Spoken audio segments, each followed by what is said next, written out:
Muammar al-Gaddafi was the de facto leader of Libya, 1969 to 2011. Gaddafi had ruled for more than 4 decades when he was ousted by a revolt in August 2011.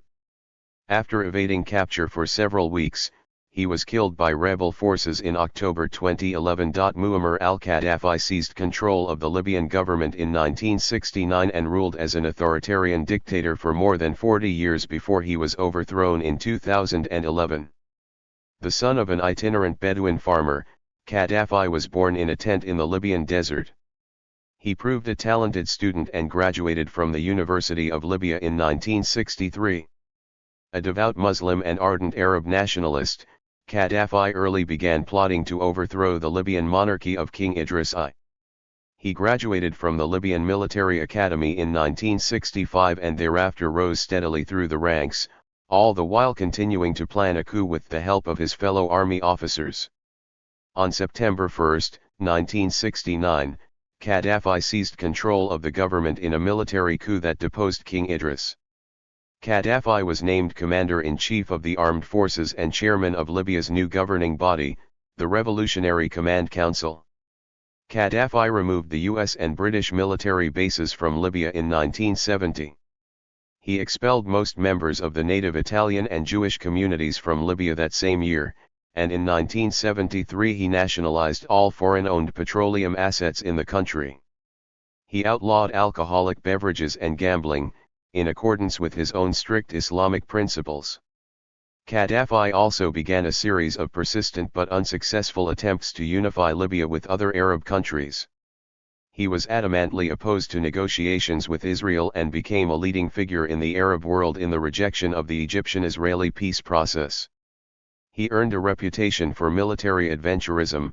His government was implicated in several abortive coup attempts in Egypt and Sudan, and Libyan forces persistently intervened in the long-running civil war in neighboring Chad. From 1974 onward, Gaddafi espoused a form of Islamic socialism as expressed in the Green Book. This combined the nationalization of many economic sectors with a brand of populist government ostensibly operating through people's congresses, labor unions, and other mass organizations. Innovations along these lines continued to be introduced, including a system of government in 1977 called Jamahiriya, a neologism implying a popular decentralized confederation. Gaddafi relinquished his formal leadership of Libya's government in 1979 but, despite the claims of merely guiding a revolutionary form of populist democracy, the reins of power remained firmly concentrated in his hands. Meanwhile, Gaddafi was becoming known for his erratic and unpredictable behavior on the international scene. His government financed a broad spectrum of groups worldwide that sought revolutionary objectives of their own, including the Black Panthers and the Nation of Islam in the United States and the Irish Republican Army in Northern Ireland. Squads of Libyan agents assassinated émigré opponents abroad, and his government was allegedly involved in several bloody terrorist incidents in Europe perpetrated by Palestinian or other Arab extremists.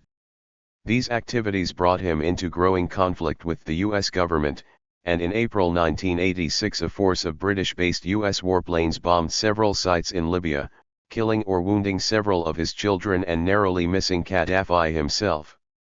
Libya's purported involvement in the destruction of a civilian airliner in 1988 over Lockerbie, Scotland, led to United Nations, UN, and US sanctions that further isolated Gaddafi from the international community.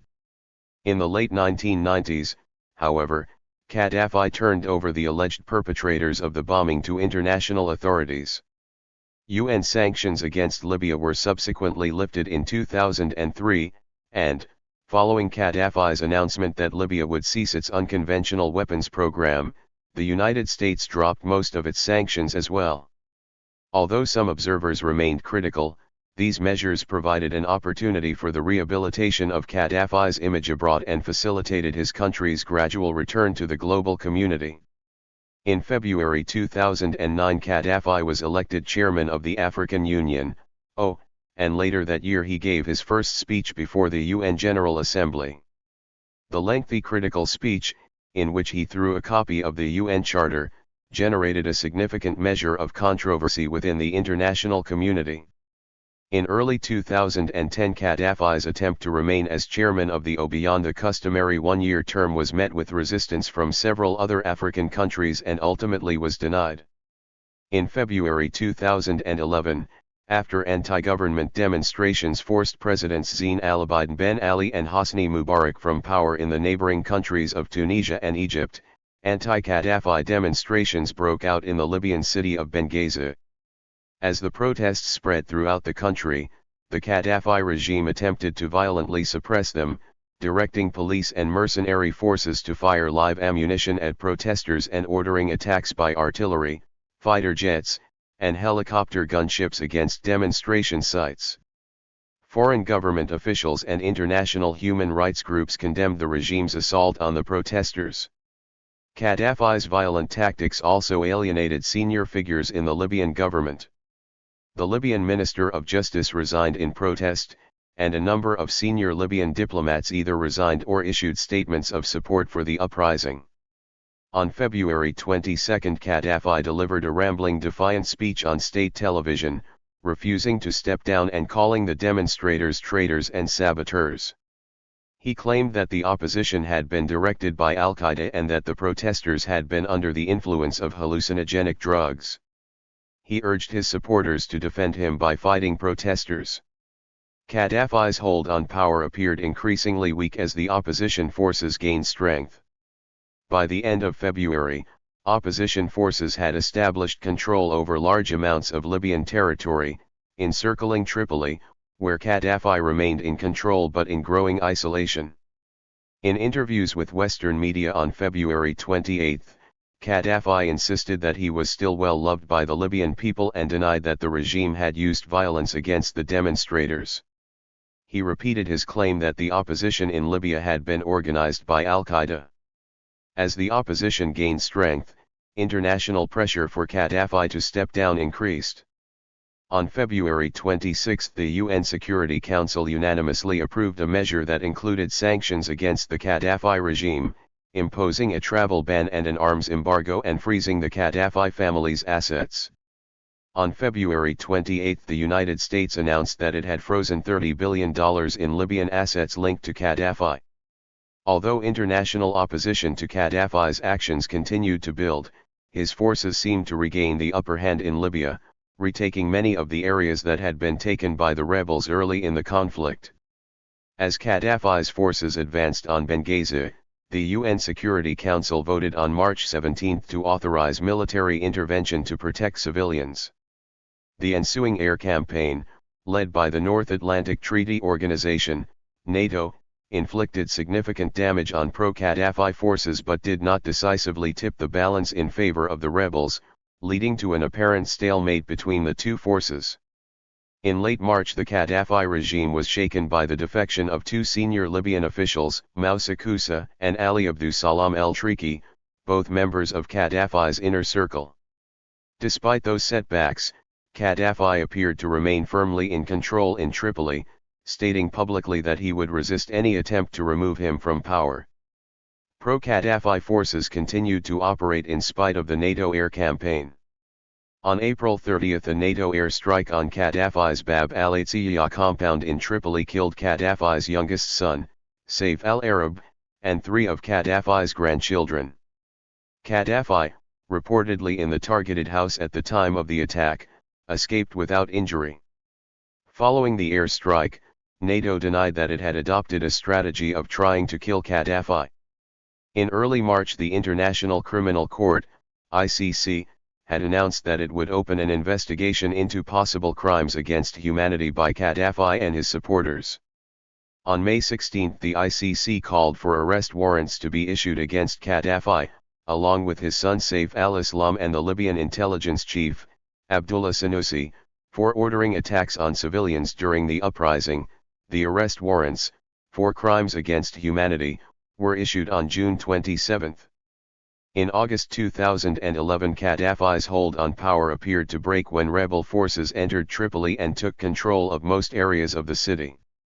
Rebel fighters achieved a major symbolic victory on August 23 when they captured the Bab al-Atiyah compound, Gaddafi's headquarters in Tripoli. Jubilant crowds ransacked the compound, destroying symbols of the Gaddafi regime. Gaddafi's whereabouts remained uncertain, although he released several audio messages urging the Libyan people to resist the rebels. As rebel forces solidified their hold on Tripoli, they intensified their efforts to track down Gaddafi, offering a $1.7 million reward for killing or capturing him. Gaddafi was killed in Sirte on October 20 as rebel forces took control of the city, one of the last remaining loyalist strongholds.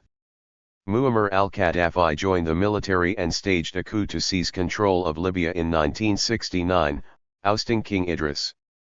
Though his Arab nationalist rhetoric and socialist-style policies gained him support in the early days of his rule, his corruption, military interference in Africa, and record of horrific human rights abuses turned much of the Libyan population against him. Accused of supporting terrorism, in the last decade of his rule Gaddafi reached a rapprochement with Western leaders, and Libya became a key provider of oil to Europe. During the Arab Spring of 2011, NATO troops supported dissidents attempting to overthrow Gaddafi's government. After months on the run, on October 20, 2011, he was killed in his hometown of Sirte. Muammar al-Gaddafi was born on June 7, 1942, in Sirte, Libya. Raised in a Bedouin tent in the Libyan desert, he came from a tribal family called the al-Gaddafi. At the time of his birth, Libya was an Italian colony. In 1951, Libya gained independence under the Western Allied King Idris. As a young man Gaddafi was influenced by the Arab nationalist movement, and admired Egyptian leader Gamal Abdel Nasser.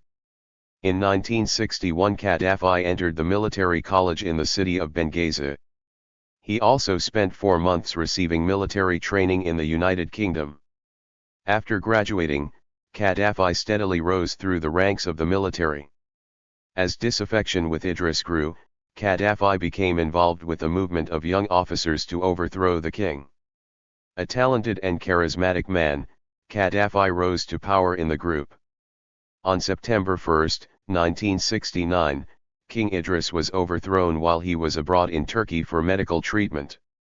Gaddafi was named Commander-in-Chief of the Armed Forces and Chairman of the Revolutionary Command Council, Libya's new ruling body. At age 27, he had become the ruler of Libya. Gaddafi's first order of business was to shut down the American and British military bases in Libya. He also demanded that foreign oil companies in Libya share a bigger portion of revenue with the country. Gaddafi replaced the Gregorian calendar with the Islamic one, and forbade the sale of alcohol. Feeling threatened by a failed coup attempt by his fellow officers in December 1969, Gaddafi put in laws criminalizing political dissent. In 1970, he expelled the remaining Italians from Libya and emphasized what he saw as the battle between Arab nationalism and Western imperialism. He vocally opposed Zionism and Israel, and expelled the Jewish community from Libya. Gaddafi's inner circle of trusted people became smaller and smaller, as power was shared by himself and a small group of associates. His intelligence agents traveled around the world to intimidate and assassinate Libyans living in exile. In these early days, Gaddafi sought to orient Libya away from the West and towards the Middle East and Africa. He involved the Libyan military in several foreign conflicts, including in Egypt and Sudan, and the bloody civil war in Chad. In the mid-1970s, Gaddafi published the first volume of the Green Book, an explanation of his political philosophy. The 3-volume work describes the problems with liberal democracy and capitalism, and promotes Gaddafi's policies as the remedy.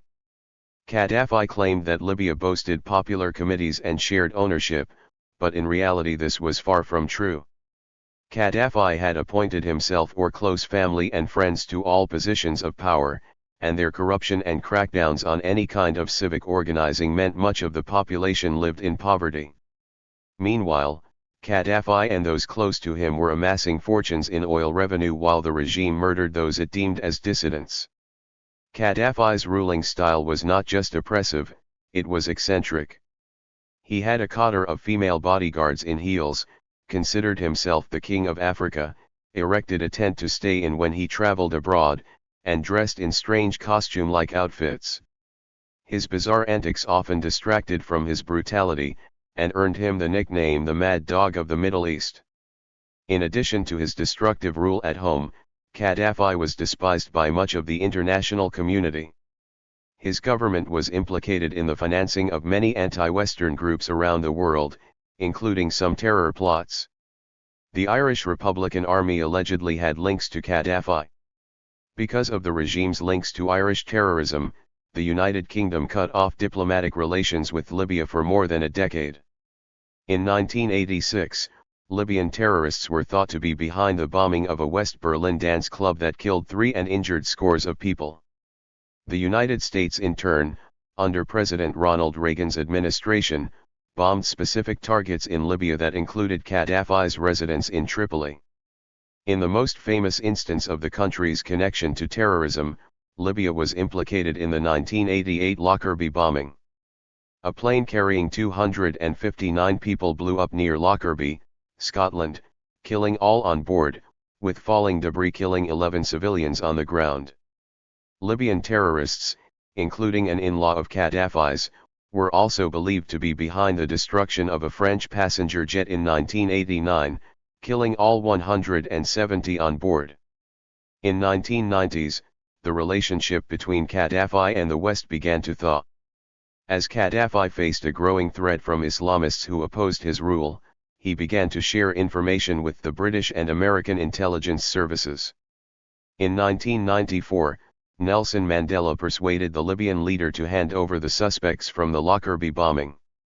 It wasn't long before Gaddafi had mended relations with the West on many fronts.